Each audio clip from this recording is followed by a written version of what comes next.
नमस्कार, new radix competition classes में आपका स्वागत है। पिछले वीडियो में हम लोगों ने कारक पढ़ लिए थे। तो कारक कितने प्रकार के थे? कारक 8 प्रकार के थे। आज हम लोग उसकी प्रैक्टिस करेंगे। तो पहला क्वेश्चन है, ओ के लिए किस कारक के लिए चिन्ह है? यानी जो ओ और के लिए वो कौन सा कारक चिन्ह होगा? कर्ता कारक होगा, करण कारक होगा, संप्रदान कारक होगा या फिर संबोधन कारक होगा।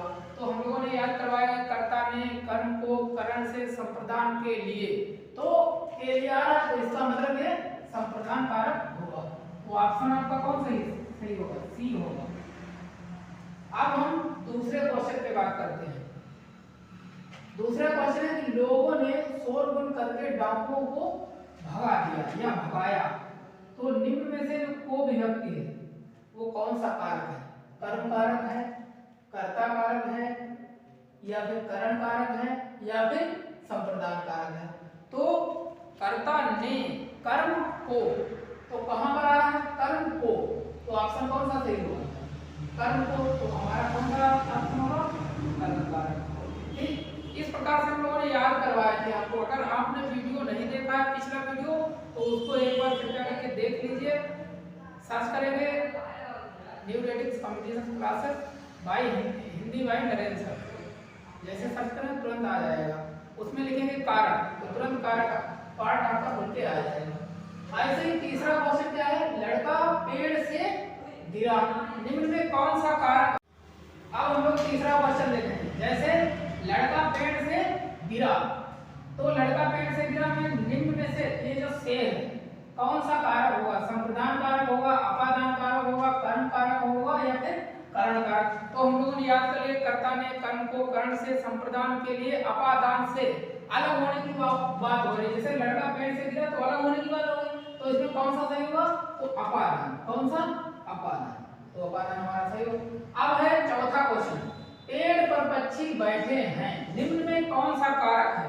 पेड़ पर पक्षी बैठे हैं, तो कर्ता ने कर्म को कर्ण से संप्रदान के लिए अपादान से संबोधन पर, यानी तो इसमें कौन सा सही होगा? तो कारक, यानी ये क्वेश्चन थोड़ा ऑप्शन गलत हो गया था, तो यहाँ से लिख लेते हैं नहीं, ये ऑप्शन हो गया। ठीक, थोड़ी गलती हो गई थी यहाँ पे। तो ये नहीं, इनमें से कोई नहीं, यानी ये सही होगा या फिर अपादान कारक सही होगा या अधिकरण सही होगा या फिर संबंध कारक। तो अधिकरण में पर, तो ऑप्शन कौन सा आपका सही होगा? सी। कौन सा? सी। यानी जो ये पर है पेड़ पक्षी पर बैठे तो अधिकरण कारक होगा इस बात में। फिर को में कौन सा कारक होगा? कर्म कारक होगा, संप्रदान कारक होगा, करण कारक होगा या इनमें से कोई नहीं? तो आपका इसमें कौन सा सही होगा? कर्म को, यानी कर्ता ने कर्म को, तो को विभक्ति का प्रयोग हो रहा है, इसलिए ये कौन सा होगा? कर्म कारक। फिर यह हे राम तुम कहां हो, वाक्य में कौन सा कारक होगा? तो बताया था विस्मयादिबोधक चिन्ह होंगे, तो वो कौन सा कारक होगा? संबोधन कारक या संबंध कारक या अधिकरण कारक या फिर अपादान कारक। तो ये जो विस्मयादिबोधक चिन्ह होगा ये संबोधन कारक को क्या है?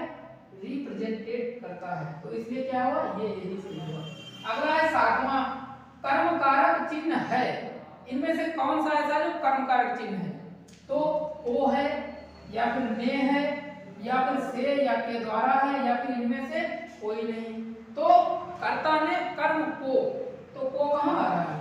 ये ऑप्शन ए सही हो जाएगा। तो ये क्वेश्चन आप लोगों को समझ में आ गए होंगे। इसको चाहो तो नोटबुक में लिख सकते हैं या अपने मोबाइल में क्या है स्क्रीनशॉट भी ले सकते हैं। हाँ, क्वेश्चन नंबर 8, सीमा कुत्ते से डरती है, वाक्य में कौन से कारक है? यानी जब हमने बताया था कि भय, जहां पर भय हो तो वहां पर कौन सा कारक होगा? तो वहां पर अपादान कारक होगा। कौन सा कारक होगा? अपादान कारक होगा, संबंध कारक होगा, अधिकरण या फिर करण कारक। तो वहां पर हमने बताया कि अपादान कारक होगा। पिछले वीडियो में हमने लिखवाया भी था, अगर नहीं देखा है तो आप लोग जरूर उसको देख लेकर क्या करके उस वीडियो को। अगला है ए राकेश यहाँ आओ, वाक्य में कौन सा कारक है? तो विस्मयादिबोधक चिन्ह लगे तो अधिकरण कारक हो जाएगा। कौन सा हो जाएगा? अधिकरण कारक नहीं, अधिकरण कारक होगा, संबोधन कारक होगा, कर्म कारक होगा या फिर करण कारक ना फिर कर्म कारक ना करण, तो कौन सा होगा? संबोधन कारक। फिर कुर्सी पर मास्टर साहब बैठे हैं, कुर्सी पर मास्टर साहब बैठे हैं, तो करण कारक होगा, संप्रदान कारक होगा, या फिर संबंध कारक या अधिकरण कारक, तो कौन सा होगा? अधिकरण कारक। कौन सा होगा? अधिकरण कारक। नंबर 10, क्वेश्चन नंबर 10 देखो, कुर्सी पर मास्टर साहब बैठे हैं, तो करण कारक होगा, संप्रदान कारक या फिर संबंध कारक या अधिकरण कारक, तो कौन सा होगा? अधिकरण कारक। अगला है रमा विद्यालय से घर जाती है, तो अलग होने का भाव है, तो कौन सा होगा? अपादान होगा, कर्ता कारक होगा, कर्म कारक होगा या फिर संबंध, तो उपादान यानी कौन सा होगा? अपादान कारक। क्यों? क्योंकि अलगाव की बात हो रही है यहाँ पर। अगला है राजा सेवक को कंबल देता है, तो जब देने की बात की जाए तो कौन सा कारक होगा वहां पर?